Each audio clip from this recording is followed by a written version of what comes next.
Jongele longole de ponae, Amasa, mais où es-tu? Anasima pour la paix et la longueur.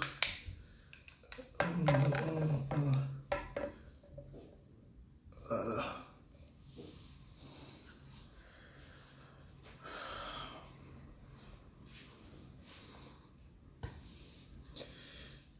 Jongele longole de ponae, Omate biso.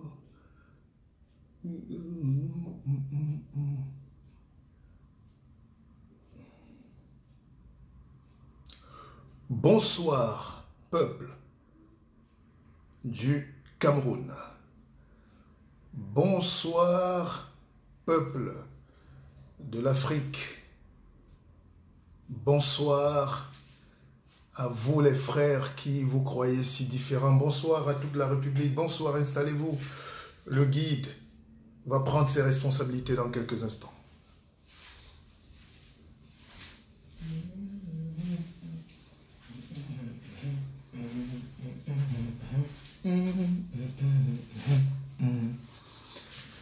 Alors, je commence toujours par des notes de spiritualité que j'aime beaucoup, par de la musique que j'aime, le temps pour vous de partager, le temps pour vous de vous installer, le temps pour vous de dire aux autres que le maître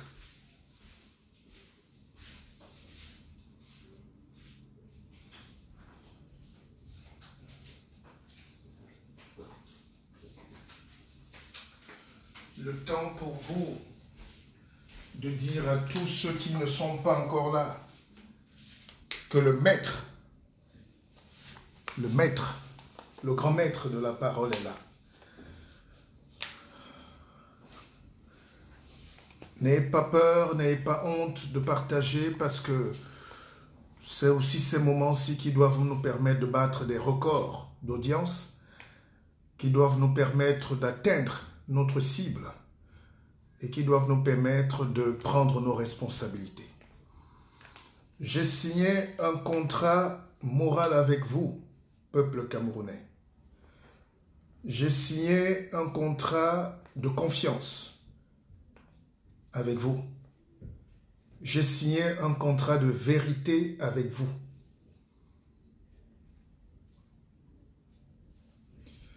Il n'y a pas beaucoup de Camerounais qui peuvent taper la main sur la poitrine et présenter un projet qui a été financé par des Camerounais à 100%.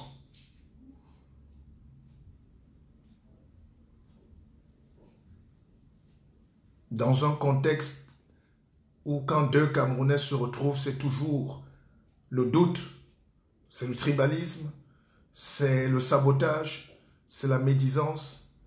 Mais vous, c'est vous qui avez fait ce projet. C'est vous. Peut-être Dieu m'a donné juste un peu d'intelligence pour mettre des feuilles là. Mais c'est vous, personnellement et individuellement, qui avez créé cette capacité. Je vais vous dire ça ce soir parce que généralement on ne dit jamais merci assez à tous ces gens qu'on ne connaît pas, mais qui croient en nous et on n'a pas le droit de les décevoir. Pourquoi vous me faites confiance? Parce que je suis quelqu'un de vrai. Je suis quelqu'un qui a un idéal. Je suis quelqu'un qui va vers ses principes. Et je suis quelqu'un qui ne recule jamais devant rien. Face à l'adversité, je fonce. Face à la calomnie, la médisance, je m'engage. Face à la médiocrité, je ne baisse jamais les bras. Face à la pauvreté mentale, face au mensonge, je me relève toujours. Face à la maladie, je deviens encore plus fort. Pourquoi je vous dis ça? Je vous dis ça parce que j'atteins une période de ma vie où je dois vivre plus intensément et plus réellement. On ne peut pas vivre si on ne choisit pas de vivre pour les autres. Le Cameroun est au bord d'une crise. Ce n'est pas les petites crises que je vois dans les pays là. Je ne suis pas alarmiste. Regardez juste autour de nous. Le Cameroun est au bord de l'effondrement. L'effondrement parce que les piliers sur lesquels il a été bâti l'État ou sur lesquels a été bâtie la nation sont très fragilisés par nos mensonges successifs, par notre médiocrité successive, par notre incapacité à voir demain. Et l'Internet, Facebook, n'est pas venu gâter le Cameroun. Facebook est plutôt là comme une chance pour le Cameroun. Parce que comme nous sommes avant Facebook, c'est comme ça que nous sommes avec Facebook et pendant Facebook. La médiocrité que nous développons dans nos maisons, dans nos villages, au sommet de l'État, dans nos quartiers, c'est ça qui se déverse ici. Vous ne croyez pas quand même que les gens vont enlever les caleçons dans les bars?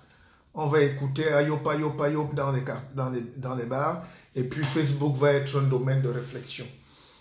Pourquoi je vous en parle? C'est que comme c'est l'après-BIA qui est en jeu, tout est propice maintenant à l'exposition. Chacun veut être vu. Chacun veut jouer sa partition. Les révolutions sont déjà en marche. Et c'est ça qui me fait peur. Je tiens à rappeler au peuple camerounais d'être très éveillé. D'être très éveillé. Parce que on saura bientôt qui finance toutes ces communautés de révolutionnaires pseudo-là pour jacasser, je dis bien jacasser et empêcher que les esprits éclairés portent la révolution. Ces gens se font plus entendre. Ils ont 50 000 vues. Hein. Ces gens se font plus entendre. Ils occupent l'espace public avec l'argent de Camerounais. L'argent vient énormément de Yaoundé pour faire entendre les gens. Et des deux camps. Et ces gars sont tellement nuisibles sur la toile qu'on ne respire pas avec ces gens. Ils oublient quand même que la politique reste et restera une science. La politique restera et restera quand même le domaine des érudits. Il n'y avait pas un métier avant. Ils ne savaient pas quoi faire avant, nos gens-là. La révolution est scientifique. Parce que la politique est une science. Pas exacte, mais c'est une science. Et notre seule chance, c'est de ne pas la laisser entre les mains de n'importe quel imposteur. Tout le monde fait un direct, tout le monde est révolutionnaire et tout le monde lance les litchis. Et c'est exactement ça qui fait que quand on veut prendre la parole aujourd'hui pour expliquer aux gens comment se passe la politique, comment on doit mener les étapes de la révolution, comment on doit coordonner l'intelligence stratégique, on ne se fait même plus entendre. Et comme le peuple, en majorité, aime l'excitation, aime le bruit, le peuple va là-bas. Donc, qui est en train de détourner le peuple? Qui paye les détourneurs du peuple pour que la révolution n'ait pas lieu? Qui est ennemi du peuple camerounais?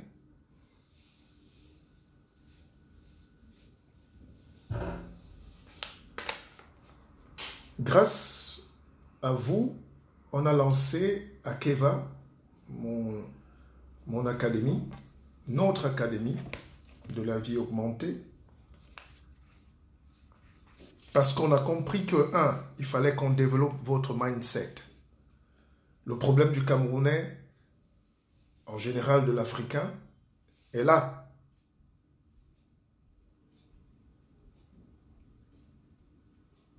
Le Cameroun n'a pas un problème de pauvreté. Le Cameroun a un problème de définition du concept du Cameroun. Il faut vendre le Cameroun, mais pour vendre un produit, il faut le créer. Les pères fondateurs n'ont pas eu le temps de fonder le pays dont ils ont tant rêvé et le pays pour lequel ils sont morts. Je pense à Omokle Kabo, je pense à Oumyobe, je pense à Wandie, au Sende. Je pense à tous ces gens qui n'avaient pas notre âge et qui avaient parfois un tiers de notre CV, mais qui ont fait des choses extraordinaires et nous, on n'arrive pas aujourd'hui. Ne laissons pas la révolution être portée par nos jeunes qui ne savent pas, qui ne savent de la révolution que ce qu'on appelle le litchi et l'excitation de la rue. La révolution est plus profonde parce qu'elle touche les points spécifiques. Une révolution est d'abord spirituelle. Une révolution est d'abord morale. Une révolution est d'abord immatérielle. Une révolution est d'abord scientifique. Une révolution est enfin l'aboutissement de toutes ces choses-là, les 4 principes qui vont donner la marche et l'assaut final. Chez nous, on fait l'assaut final sans avoir défini le pourquoi, le où, le quand, le comment.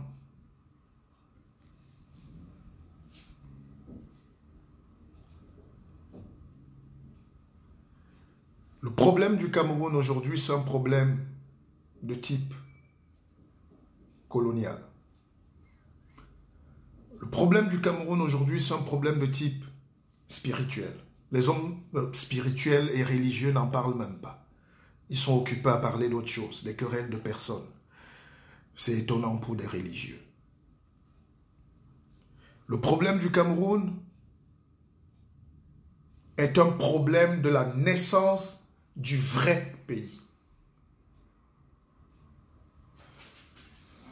Il faut que la nation se retrouve. Il faut que la nation se retrouve. Il faut que les Camerounais se retrouvent, se redéfinissent un destin. Qu'ils viennent du nord, du sud, de l'est à l'ouest. Nous tous on constate la surrégence, l'émergence du tribalisme. Le tribalisme ne peut pas finir, même pas par une loi, puisque c'est une conséquence.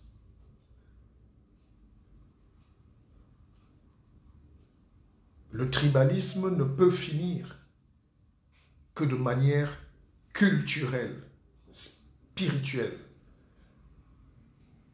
Le tribalisme ne peut pas s'arrêter parce que les terreaux du tribalisme sont là, ça bout en nous. La colonisation, parlons-en. Depuis 2-3 jours en Djombe, Penja, il y a des morts. Il y a des morts, pourquoi? Parce que nous sommes encore dans ce pays-là restés au XVIIIe siècle. Nous sommes encore en 1950 dans les plantations d'EVA, dans les plantations de cacao, dans des plantations de café. Nous sommes encore dans des plantations de type esclavagiste. Nous sommes encore dans la confiscation de la dignité de ces animaux qu'on a pompeusement dit en 1960 qu'ils s'appelaient des Camerounais, alors que c'est des sous-gens de la colonie, dont des esclaves. Mettons les mots tels quels. Parce que des gens encore aujourd'hui touchent 9000 francs en Djombe, à Penja, à Elok Batindi, à Dehane.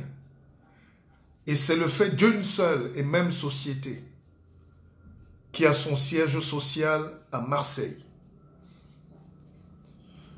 Ces gens-là non content de verser les pesticides à nos populations pour les empoisonner en empoisonnant les cours d'eau et l'environnement, ils font vivre ces gens dans des cabanes depuis 40 ans comme des porcs.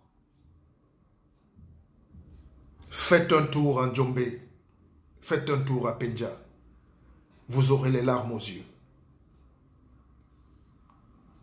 Les vrais problèmes du Cameroun commencent par les injustices et par l'imbécilisation de notre population. Et j'ai suivi l'actualité, j'aurais pu faire ce direct il y a 2 jours, mais personne n'a osé.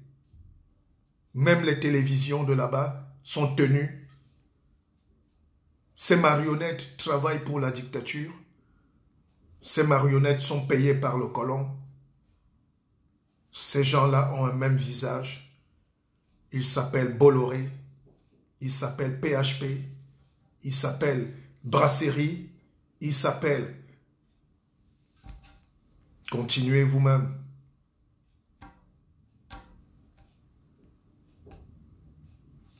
Le vrai problème donc, c'est comment récupérer notre pays pour que nos enfants ne traversent plus le désert. C'est pas parce qu'on mange le caviar en France qu'on ne doit pas dire à Bolloré, qui a été condamné lui-même en France, qu'il est un esclavagiste. Ce n'est pas parce que PHP, c'est la compagnie fruitière de Marseille, qu'on va se taire parce qu'on est à Marseille. Et alors que nos frères sont en train de mourir. C'est justement cet état de cause que nos frères du nord-ouest et du sud-ouest ont refusé d'admettre en 2019. Aucun homme politique aujourd'hui, ou très rarement, ne peut affronter cette question. Tous fuient, tous contournent, parce que politiquement, ils n'ont pas de moyen de se mettre en face. C'est pour ça que je vous ai dit, ce problème est même d'abord spirituel, il est même mystique. Même s'il faut apprêter quelques mbongos pour chasser ces gars, il faut qu'on s'apprête, parce que c'est ça l'origine de la guerre et la libération du Cameroun. Votre président de la République travaille pour la colonie. Votre président de la République est un élève de la colonie. Ou a travaillé, je ne sais plus s'il travaille encore. Et nous tous, on a été complices de la colonie. Je discutais avec un Camerounais l'autre jour, se croyant savant. En 5 minutes, il m'avait étalé tous ses diplômes. Moi, j'en ai pas besoin. C'est par la force de l'argument que je l'ai déshabillé intellectuellement. Il ne savait pas que la Sosucam de Mbandjok appartient à une famille qui s'appelle Villegrain, qui est là, dans le 16e. Le but, écoutez bien, ce n'est pas de faire les mêmes erreurs que les Blé-Goudé en Côte d'Ivoire, les Gbagbo en Côte d'Ivoire, et ça a mené encore à la punition du peuple ivoirien. Le but, ce n'est pas de créer une haine. Le but, mais dans quel monde on vit, Seigneur? Nous vivons dans un monde où on te fouette et tu n'as pas le droit de dire « Aïe ». Il faut dire merci d'avoir été fouetté. Il faut dire encore aujourd'hui, en 2019, dans cette Afrique, merci de m'avoir fouetté. On dit merci à Castel de nous empoisonner avec des cancers. Petit commerçant de bière devenu multimilliardaire chez nous, avec de la mousse, du houblon, du malt de basse qualité. Il faut dire merci d'avoir été fouetté. Voilà la situation de votre pays aujourd'hui. Vous croyez que cette situation, maintenant qu'on va remettre les clés de sortie au président Paul Biya, cette situation va s'arranger demain parce que Biya est parti? Quelles sont les stratégies que nous devons mettre en place pour qu'on ne tue plus les gens en Djombe Penja quand ils réclament 1000 francs d'augmentation, 1000 francs CFA. 1,5 € à peine. Ces gens se lèvent à 4 heures, entrent dans les champs à 5 heures, en sortent à 22 heures, tous les jours, de dimanche à dimanche, sans sécurité maladie, sans assurance, sans salaire. Et l'État ne dit rien. Les intellectuels ne disent rien. L'élite politique ne dit rien. La classe sociale ne dit rien. La société civile ne dit rien. La classe religieuse ne dit rien. Ce crime-là, c'est ce que nos frères au nord-ouest et au sud-ouest ont dit non. Je veux donc voir la conférence internationale sur le Cameroun avec tous ses fils pour réfléchir de ces questions-là. Et je reprécise que nous ne pourrons pas faire l'erreur des gens qui nous ont induits parfois en erreur avec leur médiocrité, avec leur négativité, avec leur bavardage, parce que ça nous empêche de réfléchir. Même dans une relation de couple, fuyez si quelqu'un vous empêche de réfléchir. A fortiori, dans un pays, on installe la nuisance, les bars, les directs, les filles qui enlèvent les caleçons en direct. Ça fait, tous ces trucs-là nous perturbent, vous nous perturbez. Vous travaillez finalement pour quoi? Pour que l'esclavage continue? Tous ces Camerounais qui font le succès de la médiocrité, là, vos trucs que vous voyez, il n'y a pas de jalousie, hein? On n'est pas un même état de conscience. Mais je dis arrêtons, conscientisons et battons-nous pour qu'on se tourne vers les vrais combats. Les gens sont au bar pendant que les gens sont en train de mourir à Batibo. Les gens dansent en boîte de nuit à 50 km de là où la mort est en train de ravager les villes comme Boya, Mouyouka, Kumba, Manfé. Les gens sont en train de danser ce soir en Konsamba alors qu'à Penja, en Djombe, il n'y a pas de lumière. Les enfants sont en train de bloquer tout. Il y a presque la guerre civile ce soir. On a peur d'affronter les vrais ennemis de votre pays. La peur a fait quoi aux Africains? Si c'est les discours, si c'est les théories, tout le monde évite le sujet. Vous avez peur des visas? On ne va plus vous donner les visas? Vous avez peur de perdre les allocations? Vous avez peur d'exister? Vous avez peur de prendre des engagements? Même dire vous dépasse. Même soulever la communauté internationale que nos gens sont en train de mourir parce qu'ils demandent la justice. La justice sociale. Si on n'arrive pas à se battre pour que les gens aient cette petite justice sociale, ce pain, ce combat bret, ces gens qui travaillent dans les plantations de bananes,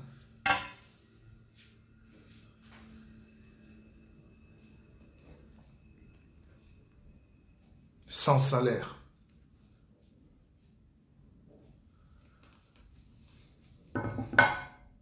Sans salaire, mesdames, messieurs. Je veux voir ce direct partagé. Je vous amène une preuve.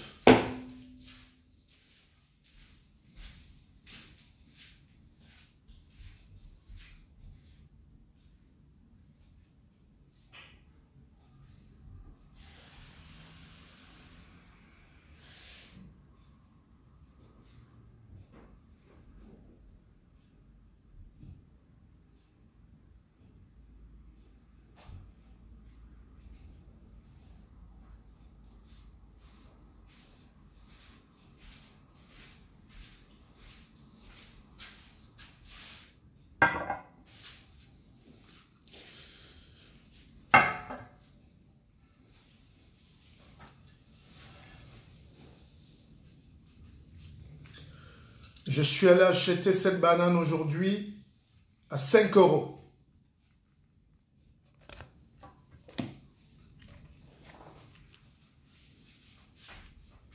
€.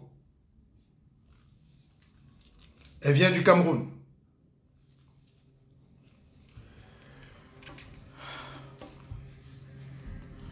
Quand je vous dis que vous êtes dans la blague dans votre pays, Vous savez pourquoi je suis ici ce soir? Parce que moi,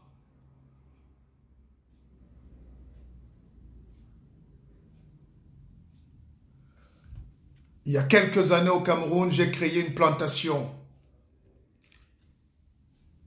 100 hectares. Là, à Dehane, 100 hectares. Et j'étais avec mes frères. J'ai mis de l'argent. Laissons le volet argent.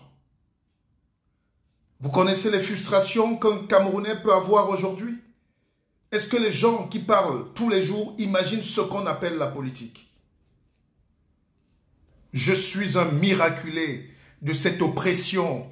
Aujourd'hui, je vous fais cette confidence et vous le savez tous. J'ai mis près de 150 millions pour cultiver cette histoire.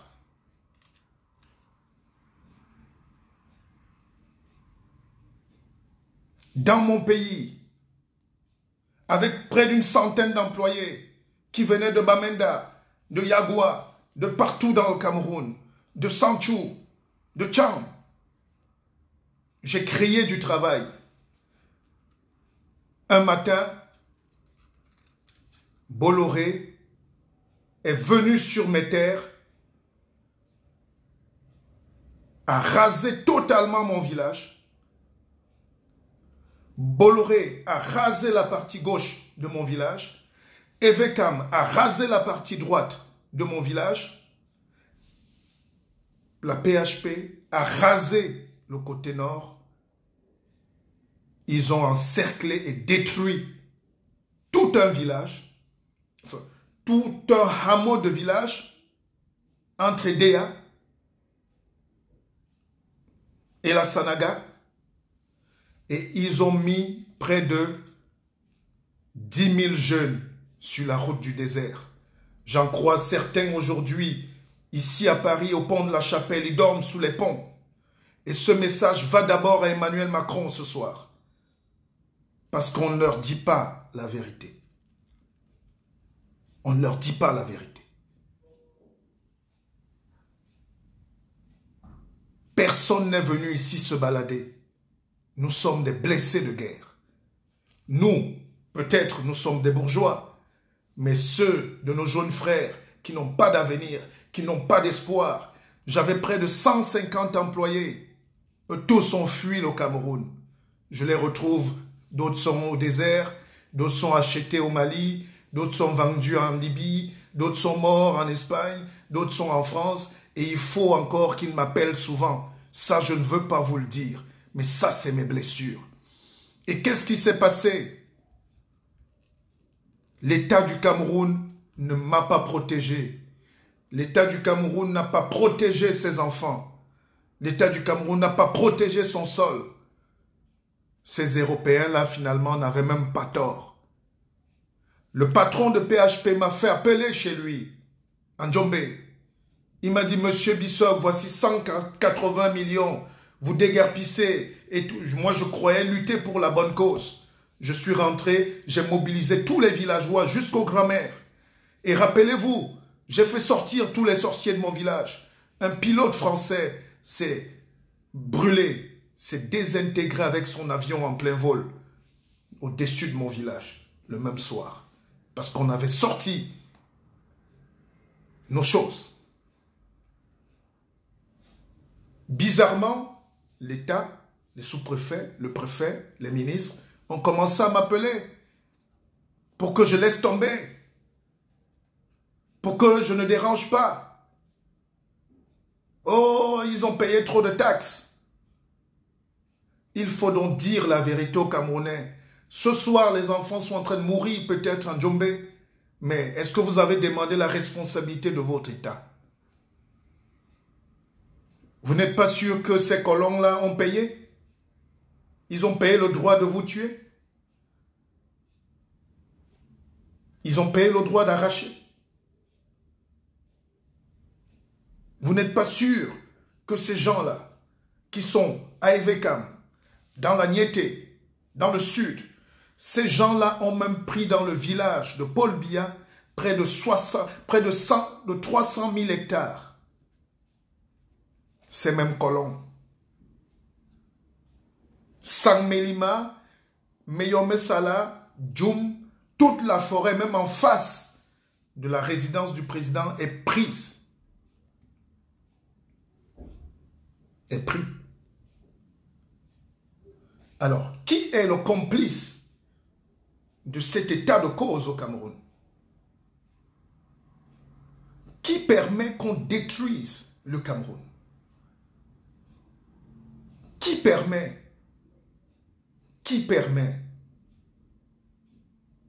On ne peut pas construire un pays en autarcie.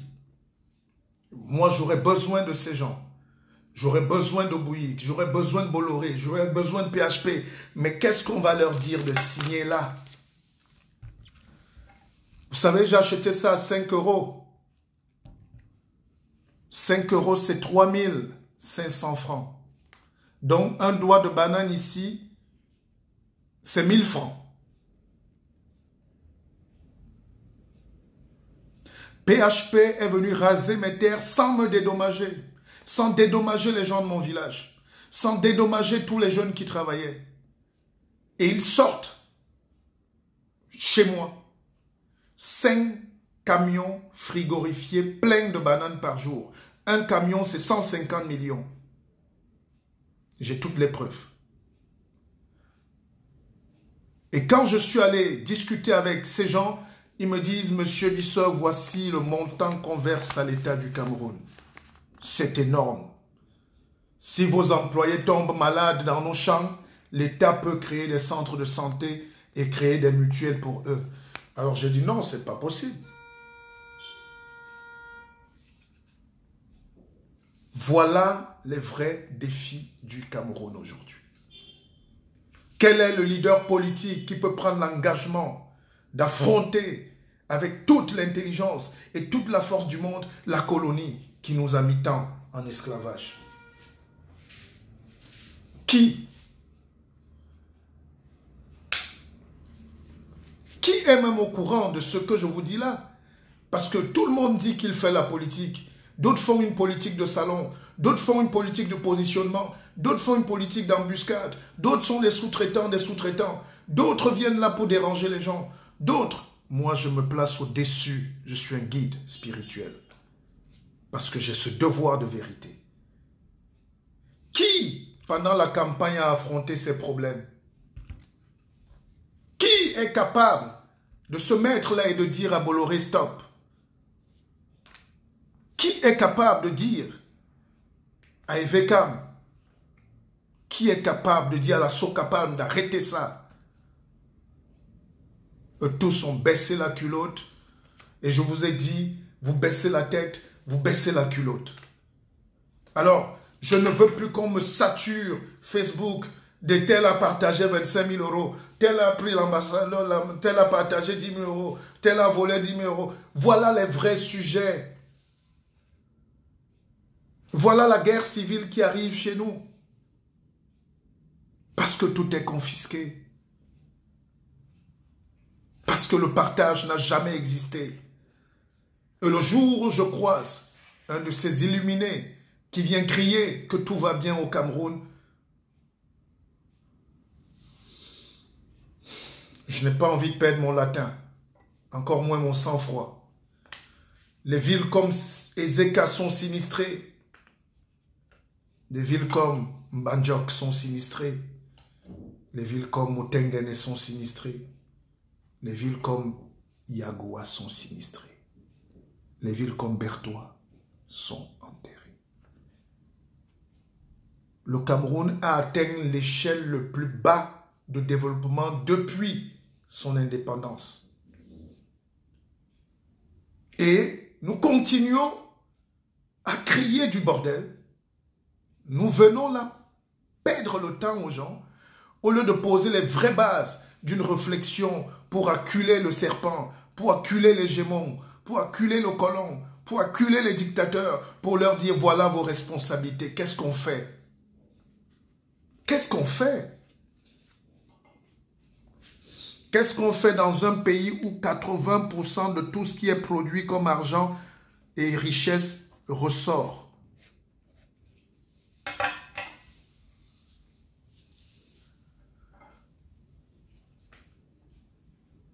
Qu'est-ce qu'on fait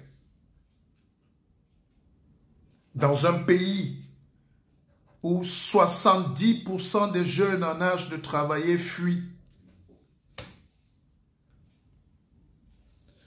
Qu'est-ce qu'on fait dans un pays où 90% des gens à l'âge de voter n'ont pas de carte d'identité, n'ont pas de travail, n'ont pas de logement?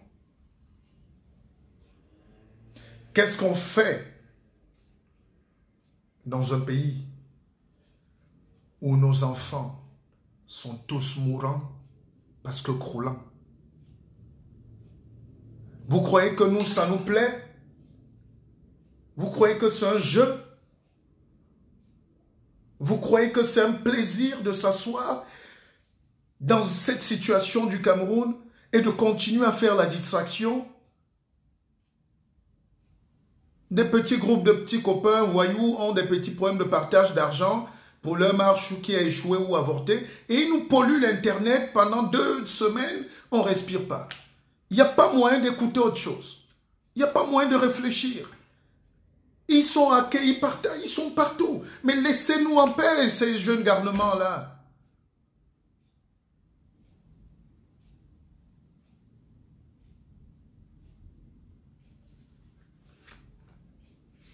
Mais laissez-nous le temps.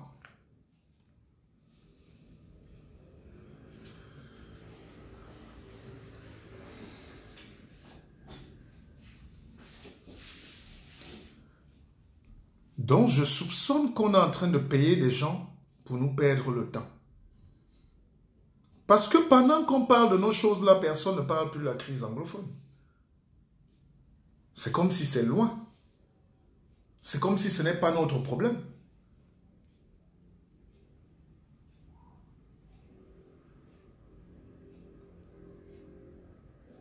Chaque anglophone a un frère francophone. Je vous dis donc ça aujourd'hui. Chaque anglophone a un frère francophone, dans le sang d'abord, dans le lien de sang. Ces conceptions-là sont juste des ridicules conneries. Dans chaque famille, que ce soit dans le Lébialem, la moitié de la famille est souvent à Tchang. Que ce soit à Boya, la moitié de la famille est à Kribi. À Douala, la moitié de la famille est à Limbe. À Kumba, Mangoufe, la moitié de la famille est... Nous sommes des Camerounais. Nous sommes des Camerounais. Et il faut qu'on commence à prendre nos responsabilités. C'est trop. C'est trop.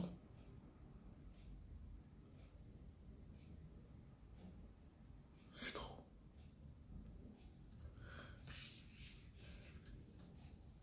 Paul Biya, parti demain, comme il est venu, on va hériter d'un pays totalement à genoux.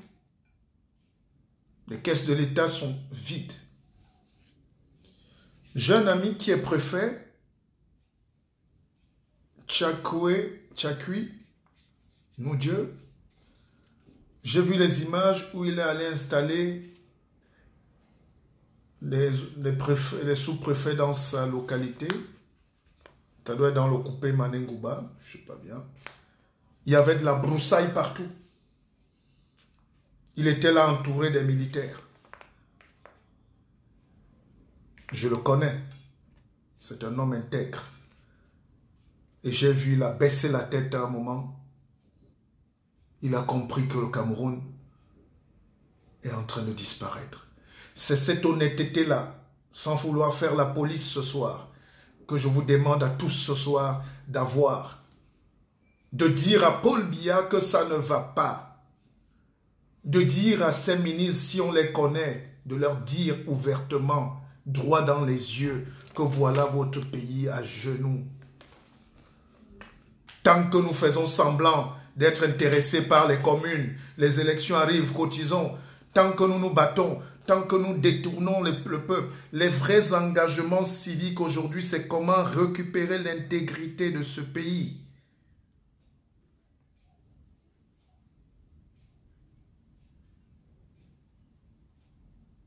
Comment renouer avec la croissance économique?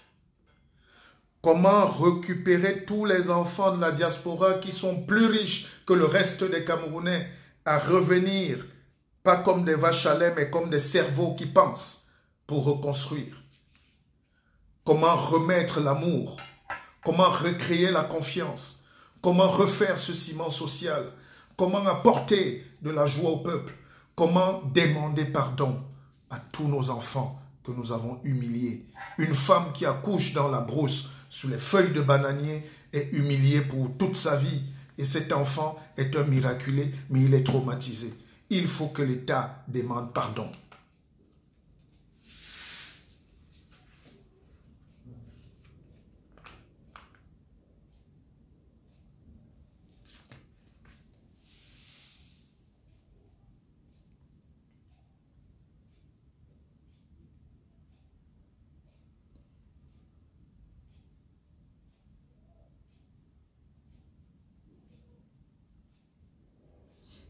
Je prends vos contributions.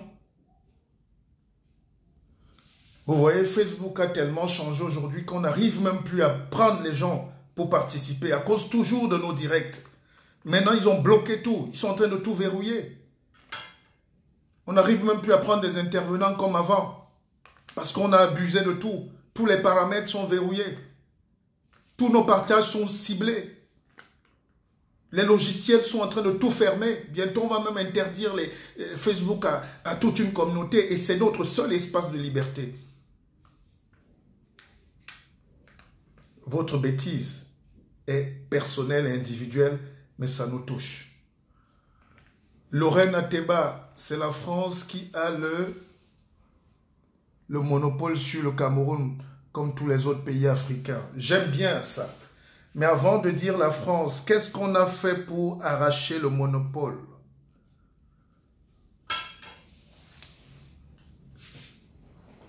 Dites-moi quelle nation au monde n'est pas dominatrice. Est-ce que vous savez que Fokou a des magasins jusqu'au Congo? C'est un colon. Pour les Congolais, Fokou est un colon. J'étais à Libreville en 99. Fokou avait au moins 10 grands magasins à Libreville. Faubert. Je croyais même que c'est un Français. C'est quand je suis arrivé au Cameroun que j'ai vu que c'était Fokou Bernard. Nous devons être fiers. Un État fort est un État expansionniste. Donc ce débat de dire la France a fait, il faut qu'on s'asseye justement pour recorriger ça, mais en souterrain, avec nos écorces, avec nos choses. On ne dit pas ça ici publiquement. Le rôle d'un pays, c'est d'aller prendre. Comment faire pour qu'on ne te vole pas ta banane? Mais j'ai l'impression que quand je parle, on ne s'entend pas. J'ai près de 100 employés, 150 pour être précis. J'ai 100 hectares de terre travaillée. Je produis de l'emploi. J'ai hérité de mon grand-père 150 hectares de palmeraies. Donc j'ai 250 hectares de plantation.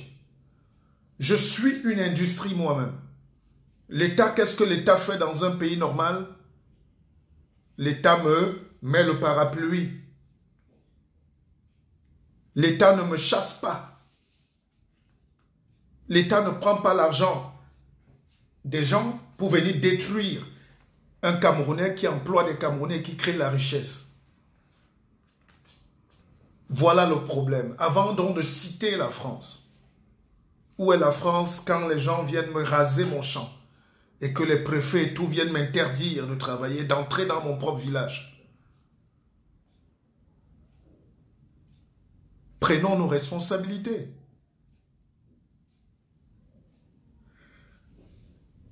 Les plus grandes fermes avicoles, dont les cultivateurs d'œufs là, comment on dit poulailler, c'est à l'ouest du Cameroun. J'ai connu un jeune qui faisait près d'1 million d'œufs par jour. Et ces œufs se vendaient jusqu'en Angola. Un matin, on a créé la grippe aviaire, On a rasé tout à Bafoussam. Et aujourd'hui, il y a le poulet congelé qui entre au Cameroun. Vous allez accuser? C'est pas trop facile? C'est pas trop facile? Donc, je vais venir dire là que c'est la France, dis donc. C'est la France.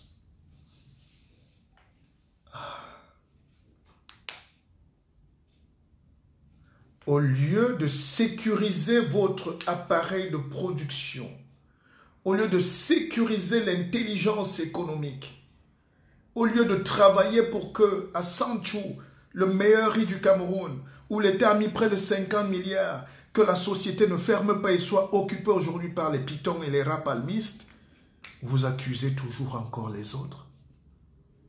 On va accuser les autres jusqu'à quand? On va accuser le management des autres jusqu'à quand?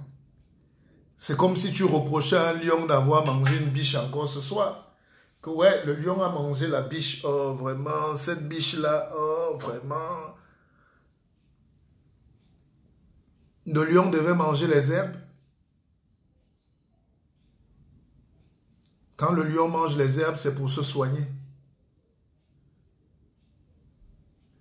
Il faut donc poser la réflexion, de la réflexion totale, je dis bien totale, du Cameroun. Totale ou disparition totale. Et voilà le vrai débat. Tous nos intellectuels ont fui. Là, il n'existe pas. Quand c'est pour dire que... Si c'est pour dire que Kamto est homosexuel, là, tout le monde vient à la télé. Ah, tout le monde vient à la télé. Évidemment, le direct est très menacé. Oui, non, quand c'est pour dire que, oh, vraiment, le Cameroun... non, là, tous les intellectuels sortent avec tous leurs papiers, tous leurs diplômes viennent à la télé. Vous savez combien de génies on a chassés du Cameroun? Avant même que les Blancs n'arrivent, avant que Bolloré même ne sache qui on est. Vous savez combien d'hommes d'affaires ont fui le Cameroun, ont fermé les boutiques, les magasins, et tout ça. Vous savez le désastre économique.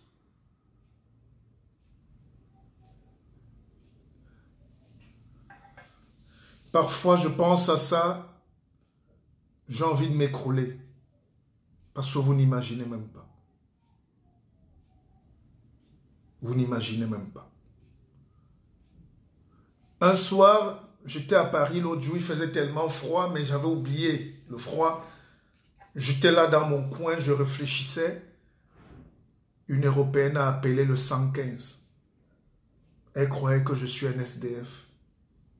Moi, un roi. C'est parce que je pensais à tout ce que j'ai laissé, tout ce qu'on a perdu, tout ce que j'ai brisé. J'étais plongé dans mes réflexions. Elle a cru que j'étais un SDF.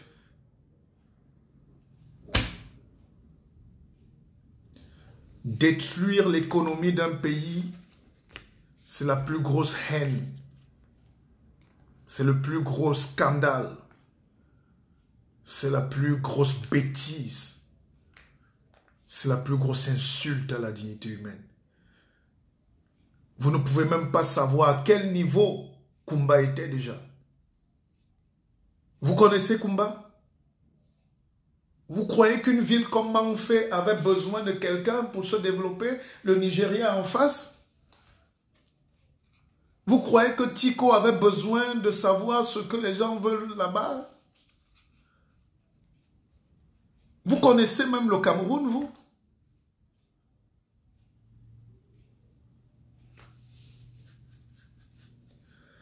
Est-ce que vous savez que quand nous, on était plus petits, dans les années 60, Manfé était la plus grande ville du Nigeria, enfin, dépassait même le Nigeria? Manfé. Vous savez que les gens partaient du Ghana pour venir danser les week-ends. Les gens partaient de Yaoundé pour venir danser à Manfé, à Kumba. Regardez comment on a régressé. Regardez comment on a tué. Regardez comment on s'est appauvri. Regardez.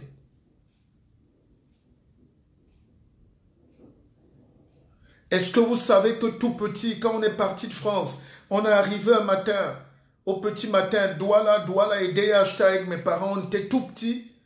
Je suis arrivé à Edea, j'ai vu les lumières partout. J'ai cru qu'on était toujours en Europe. Est-ce que vous connaissez l'histoire de votre pays?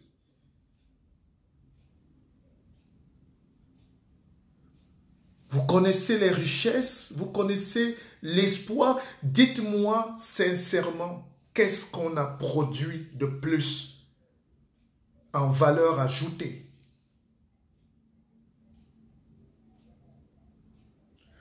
On est très fiers de montrer notre grandiloquence. Mais est-ce que vous posez la question de savoir comment un peuple qui était déjà ici, à 8 suivants, est aujourd'hui en train de demander à la France l'aide sur la tuberculose? Le stade de Omnisport à Yaoundé en 72, vous savez que ça a été construit par les Camerounais?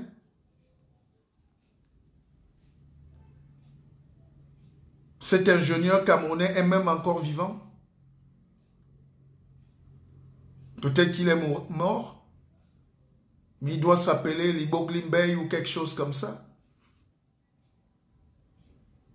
Pour qu'aujourd'hui les gens vendent un stade de Japoma, ou même le dernier ciment est venu de Turquie. Le fer est venu d'Italie. Nous avons le fer à Comde. Regardez mes vidéos sur YouTube que j'ai faites à Mbonye, Bokom. On a fait venir même le fer, même le ciment.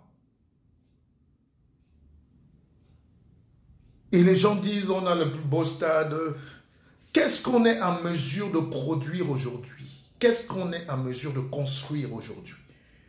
Avec 3000 ingénieurs camerounais qui se baladent en Allemagne, avec les meilleurs médecins camerounais qui sont aux États-Unis,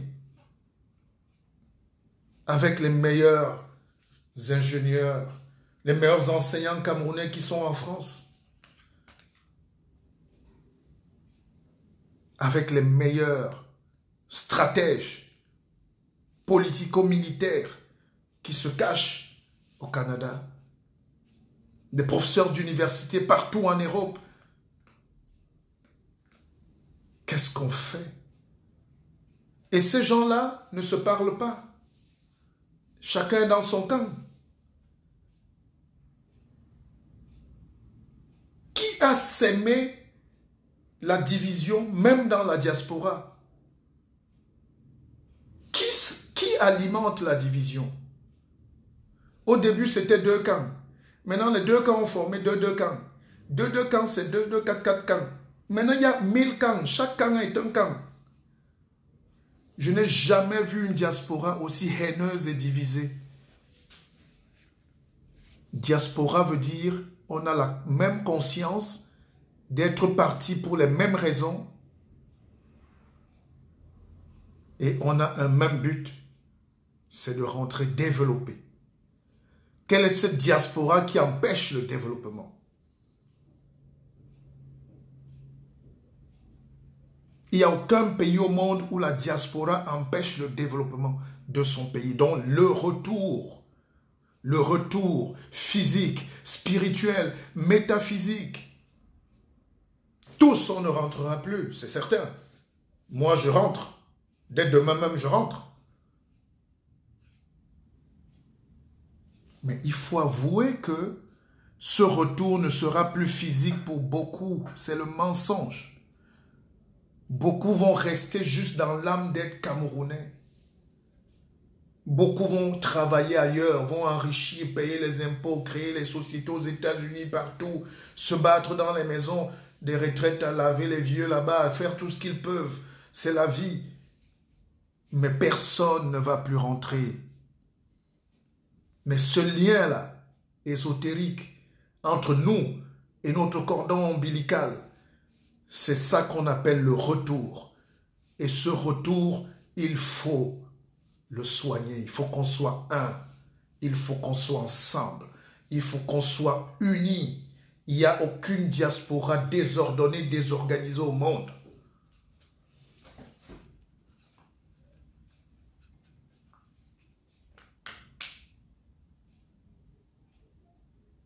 Il n'y a aucune diaspora au monde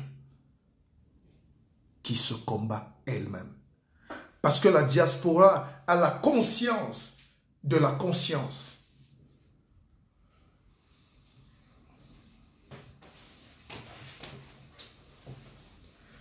La diaspora a pris acte de la souffrance dont elle est issue.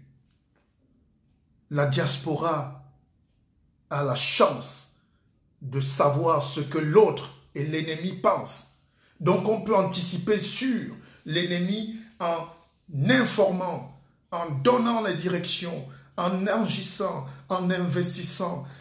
C'est ce que les Indiens ont appelé le grand retour.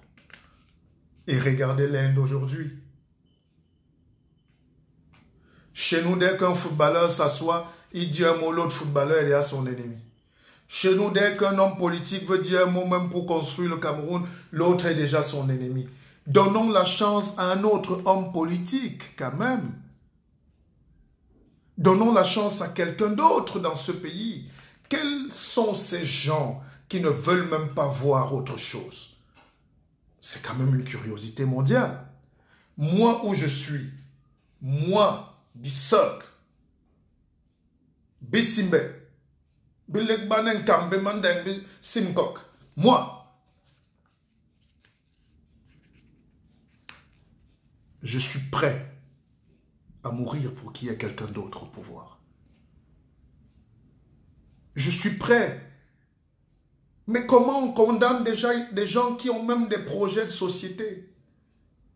Pourquoi vous êtes comme ça? C'est la haine? Qu'est-ce qui vous anime?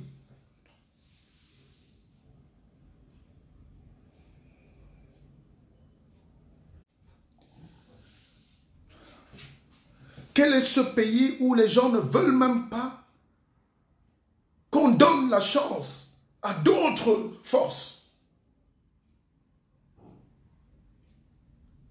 Regardons-nous droit dans les yeux ce soir. Vous savez, j'ai une académie. Je dois m'occuper de mon académie. C'est cette académie qui m'a fait confiance. C'est cette académie qui soutient mes projets. Je les soutiens, je les soulage. Je dois travailler pour eux. Mais je prends de ce temps-là pour vous parler ce soir. Donnons la chance. Acceptez de donner la chance à quelque chose d'autre.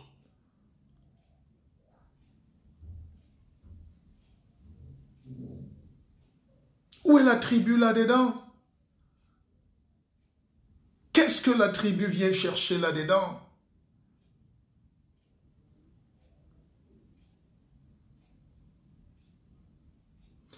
Regardons aux États-Unis, on est en train de faire l'impeachment.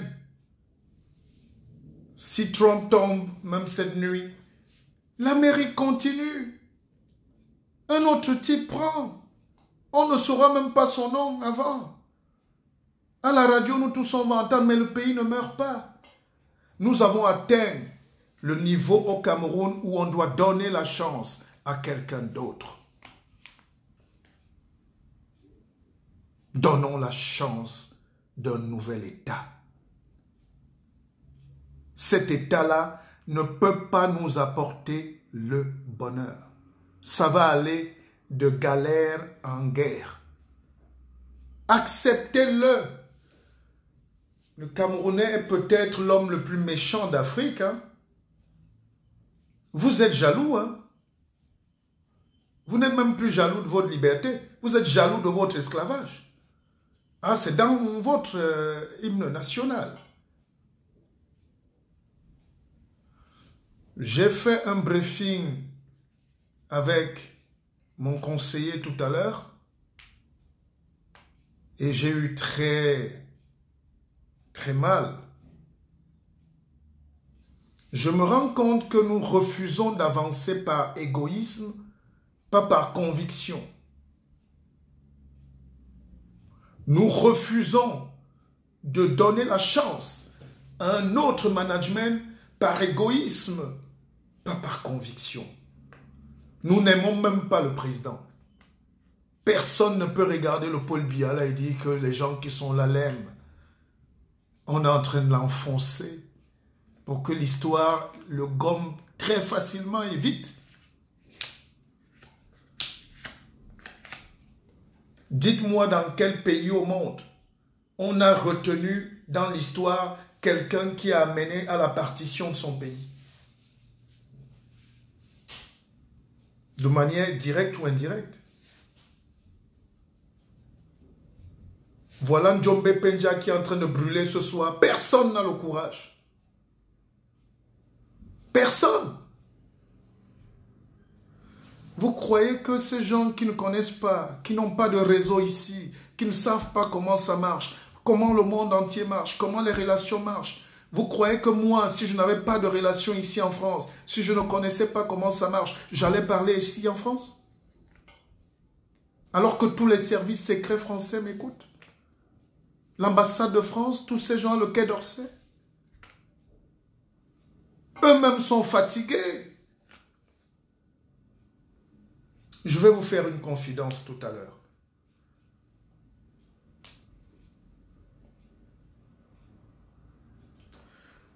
J'ai rencontré un très haut fonctionnaire de l'État français qui avait les mains sur la tête en parlant du Cameroun à ma place.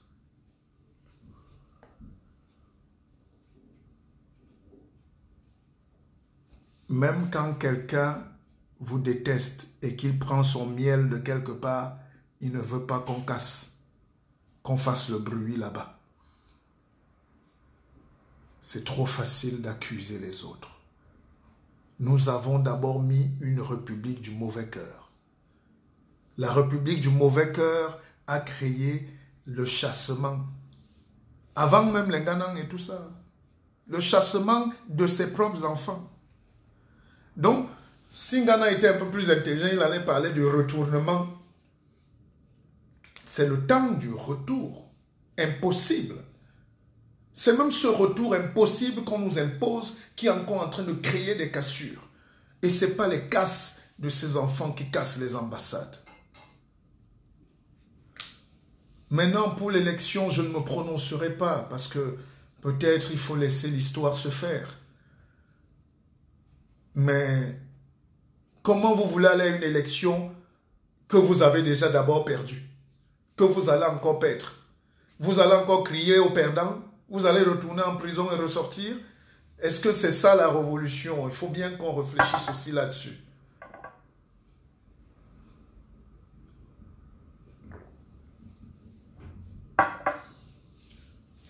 Et en réalité, chaque parti politique va assumer. Le peuple va juger. Mais les Camerounais ont tellement de souffrance. Est-ce que vous savez que si vous êtes dans une même maison avec quelqu'un, vous souffrez dans votre chambre de douleur. Aïe, le ventre me fait mal. Et puis à côté, les autres mettent de la musique. À Paris, il y a les colocations. Ou en Europe en général.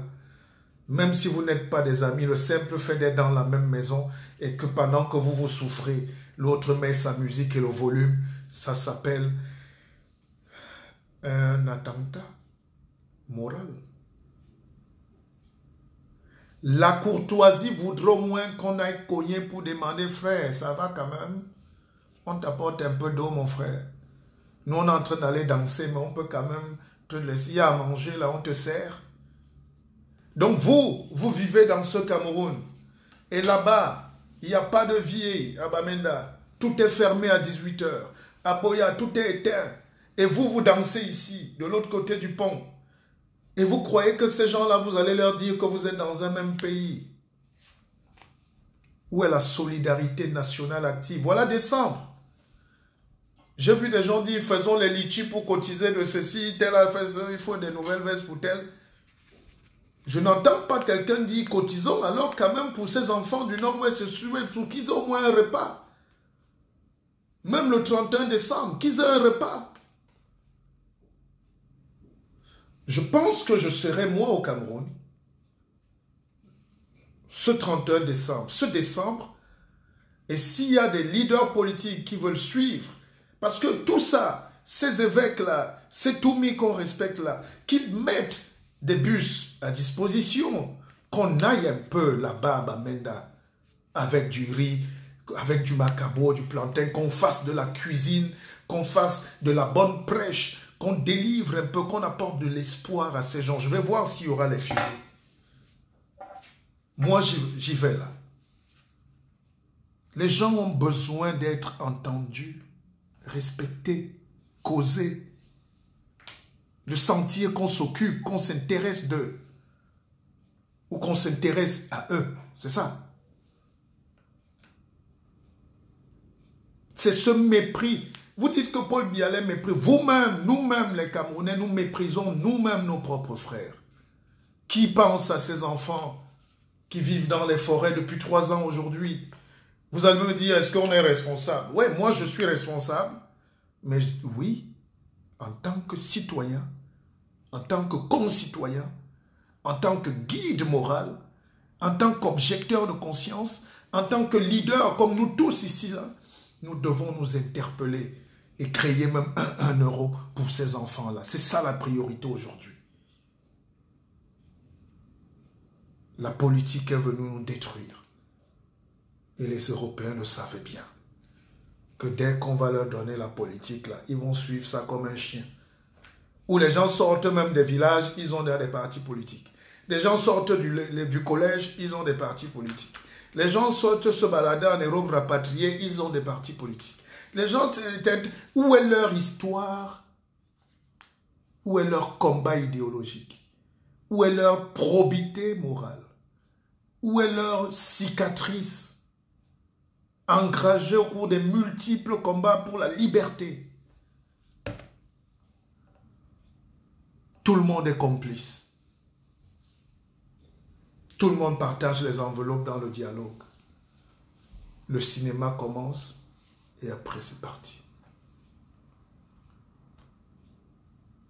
J'ai honte ce soir d'être Camerounais. J'ai très honte.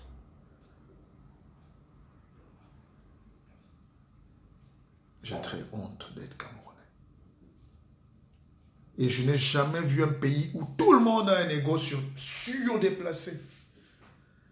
Et maintenant, faire même la politique, ces gens sont encore plus dans l'ego.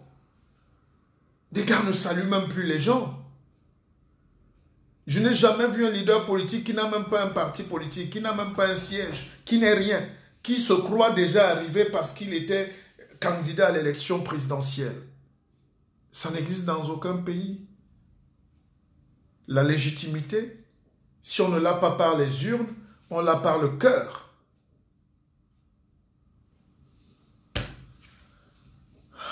Il nous manque beaucoup de force ce soir. Il nous manque beaucoup de force. Moi, je n'ai plus beaucoup de force. Je n'ai plus beaucoup de force. Je n'ai plus beaucoup de force.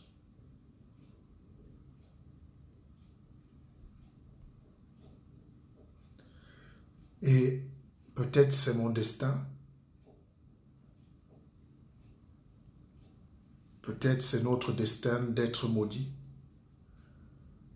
Mais je ne peux pas en même temps enseigner aux gens de casser la fatalité, d'avoir l'espoir, de ne jamais baisser la culotte, de tomber, de se relever.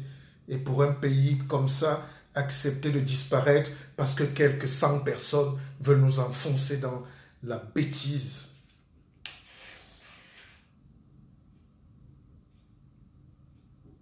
Quelques 100 personnes veulent embrigader le destin d'un pays qui est multiséculaire.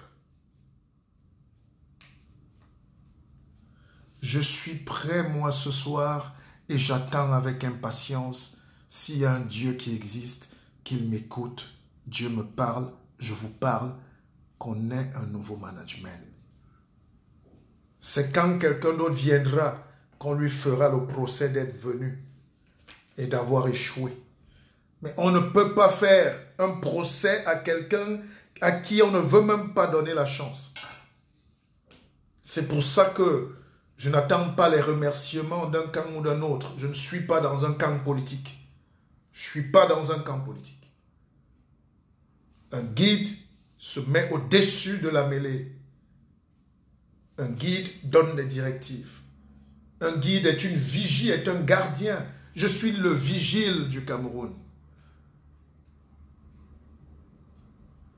Mais qu'on donne la chance, peut-être, à celui qui en quelques jours, quelques années, quelques semaines, va redresser le Cameroun. Le prochain président du Cameroun aura juste deux choses à faire. De montrer son vrai visage et d'avoir un discours spirituel, donc d'amour. Les diplômes, il peut les déchirer. À l'étape où on est là, même un sorcier, même un Bensikina peut goudronner le Cameroun. Qu'il cache même ses costumes. On aura juste deux choses. Que ce gars ait le visage de tous les Camerounais. C'est-à-dire qu'il rassemble. Et qu'il parle de l'amour.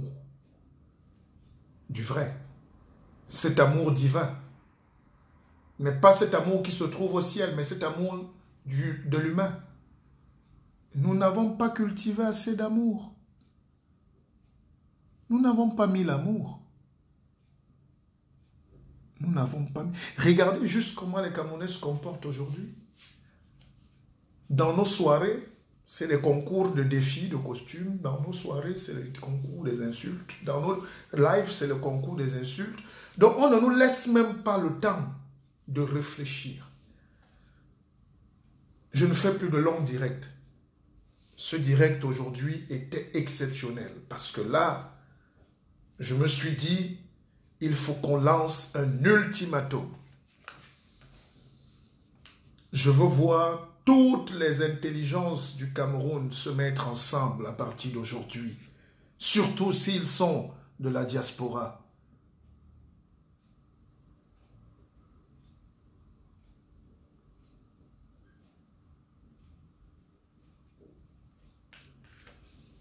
Pourquoi il y a la division entre les gens qui sont partis pour les mêmes causes,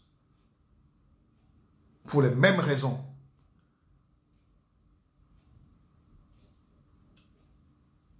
Quelqu'un m'a dit l'autre jour, oui, mais nous, on est venus par bourse, hein, Bussock, toi-même, tu es venu ici.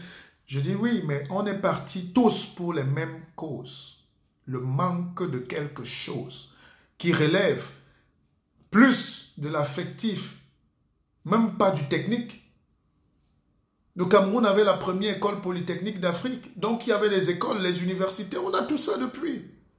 On a des grands enseignants. Les Georges Gango sont là depuis. Les Bipumvum sont là depuis. Les Roger Lep sont là depuis. Les Thomas Melon et les Mbomet. On a eu des professeurs émérites depuis. Les Kenen Donfak sont là. On a des grands professeurs. Les Oona sont là depuis. On n'a pas un problème. Si on est venu d'autres étudier encore le droit ici, alors qu'on a les Lep sont nos dieux du droit là-bas, ce n'est pas parce qu'il nous manquait le droit à étudier, c'est parce qu'il nous manquait de la liberté. Nous avons tous fui le Cameroun pour la liberté. Et cette liberté-là, ne l'embrigadons pas pour nous. Le chien qui a goûté l'os doit dire aux autres chiens, c'est ici. C'est nous que devons encourager nos frères là-bas qui doutent. Et si on parle d'une même voix dans la diaspora, nous allons donner un autre destin au Cameroun.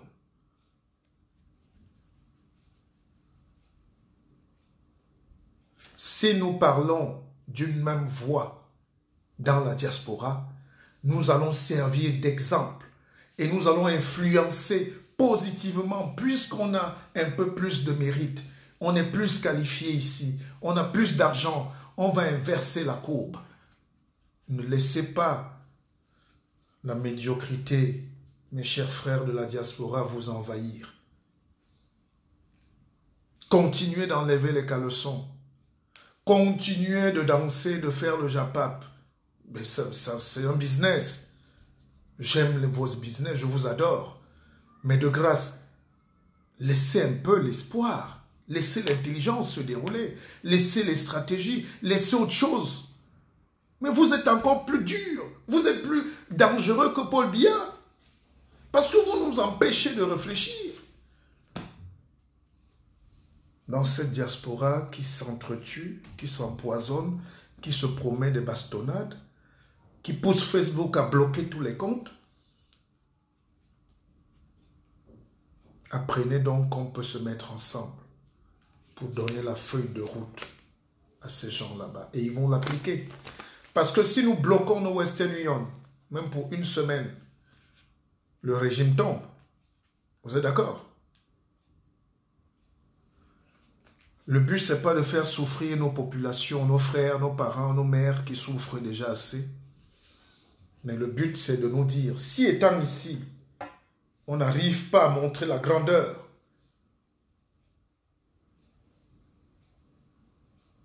la diaspora que nous, on a connue, un petit ministre ne pouvait pas venir du Cameroun et nous, on va l'attendre à l'aéroport 2 jours parce qu'il va nous donner 1000 €.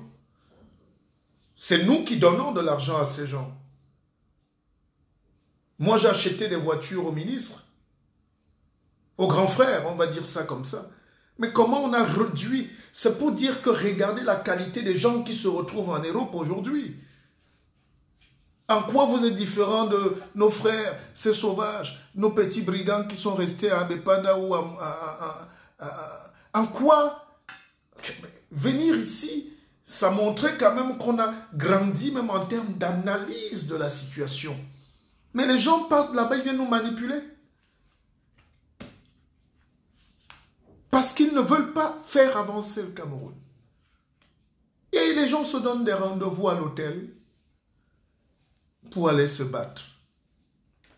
Et nous faisons leur popularité.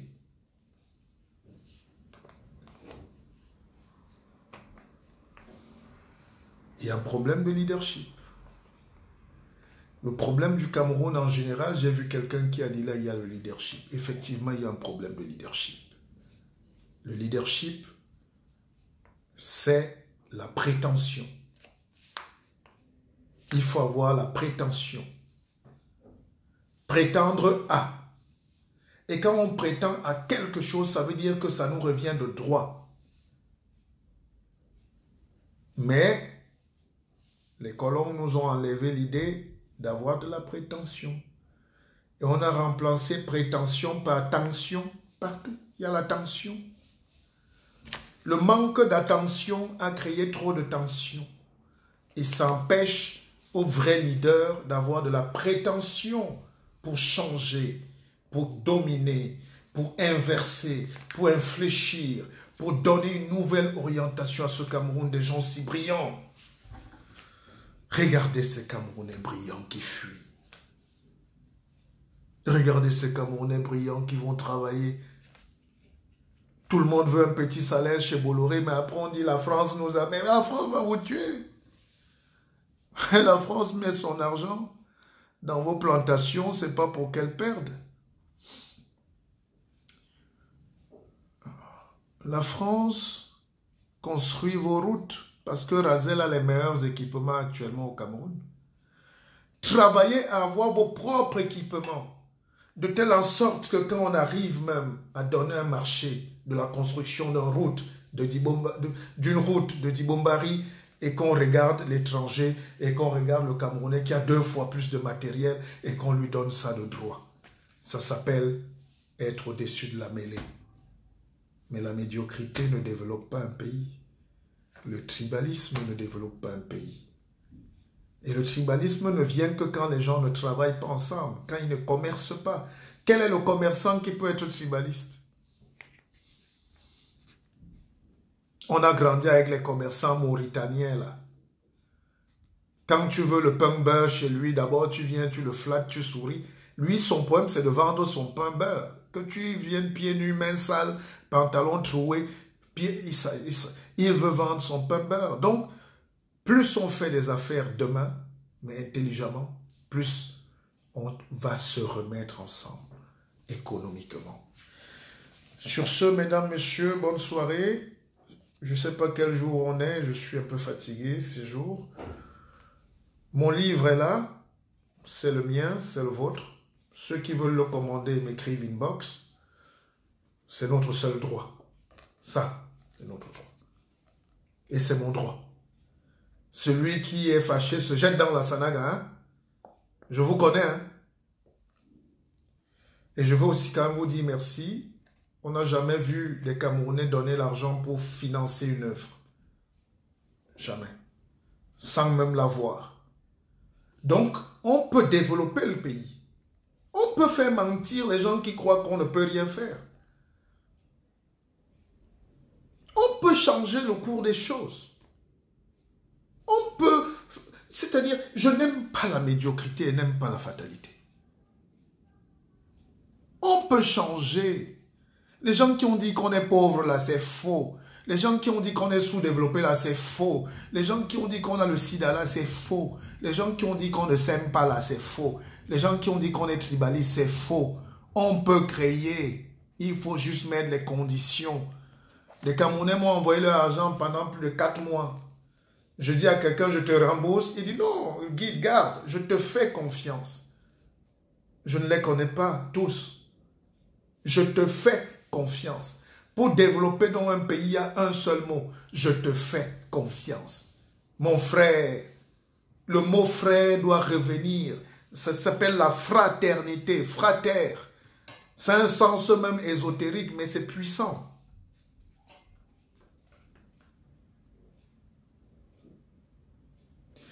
Avant d'accuser la France, regardez comment les Français se comportent entre eux.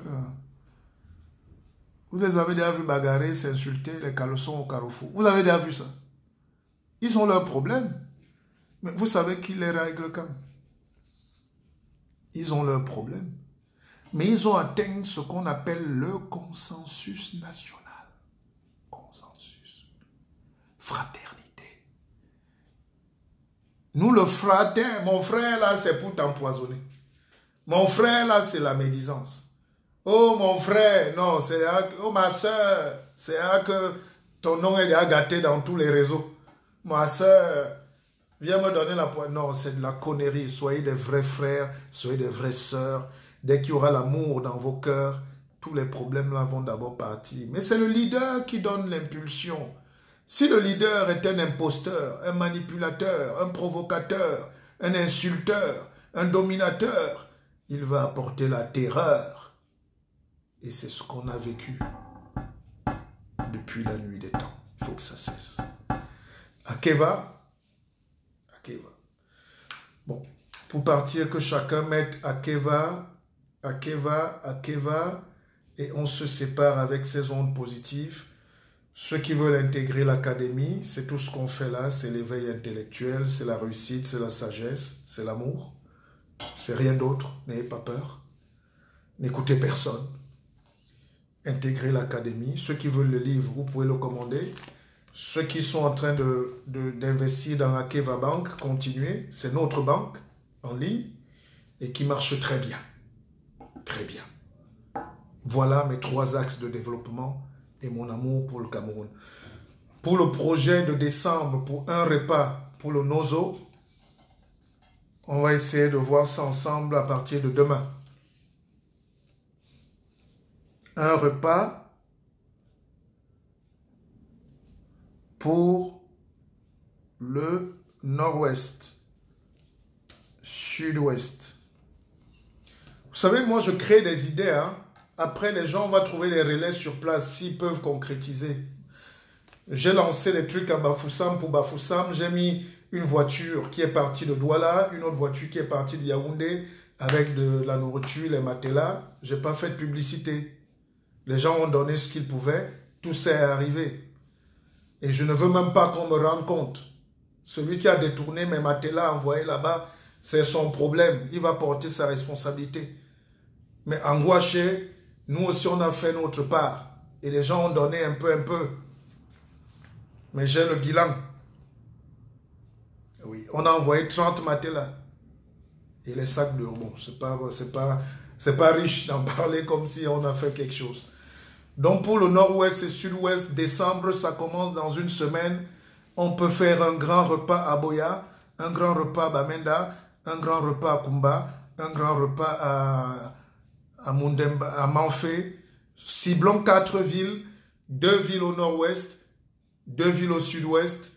On fait un repas pour les enfants à Noël ou Nouvel An ou Noël.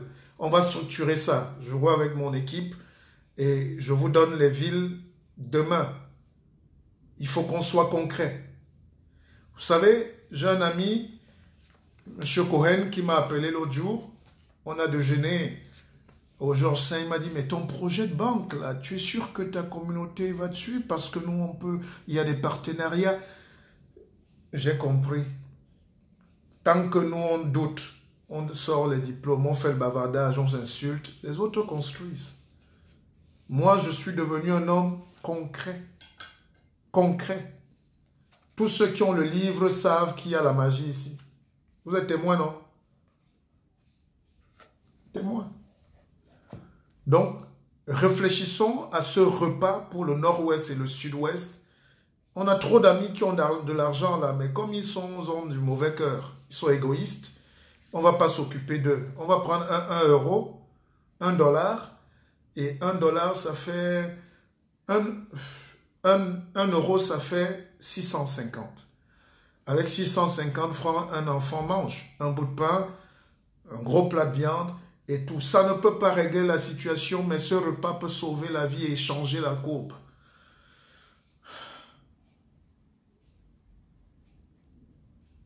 Je sais de quoi je parle. Au-delà du repas, si un enfant se rend compte qu'on a pensé à lui, qu'il a des parrains au Canada, qui lui ont envoyé la soupe. Moi, je suis un orphelin depuis l'âge de 9 ans. Je sais ce que c'est. Je sais. J'ai grandi seul. Avec mes frères et mes sœurs, on a grandi comme des fous. Dans une famille de millionnaires, de milliardaires. J'ai mangé du manioc cru. Je sais ce que c'est pour ces enfants qui ont perdu un parent. Qu'ils soient militaires ou qu'ils soient des civils, nos frères, c'est nos frères. On trouve une formule. Laissez-moi cette nuit. Moi, je ne dors jamais. Je commence à travailler là. Demain matin, je vous présente un petit projet pour une soupe, une ville au nord-ouest, au sud-ouest.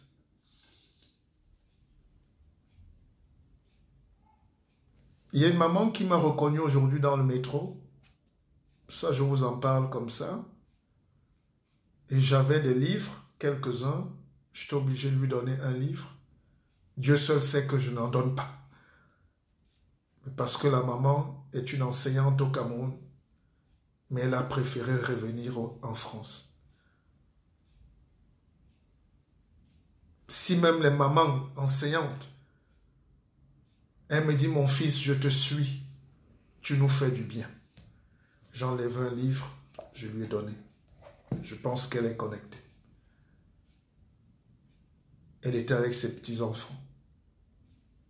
Vous savez combien d'enseignants le Cameroun perd? Combien de médecins? Combien d'ingénieurs? Vous savez combien de sportifs? Vous savez combien de femmes qui peuvent travailler? Combien de jeunes en âge de travailler ne rentreront plus jamais? Et on va se développer avec qui si on nous crée encore des barrières déjà? Et si nous-mêmes encore on se crée des barrières? Donc réfléchissons, chers frères et sœurs, trouvons cette petite solution et demain, on en parle. J'ai dit une soupe, une ville, au nord-ouest, au sud-ouest. Que quelqu'un ne m'écrive pas que ce n'est pas mon problème. Si vous n'êtes pas concerné, passez. Sur ce, bonne nuit mes frères. Bonne nuit. Akeva. Akeva.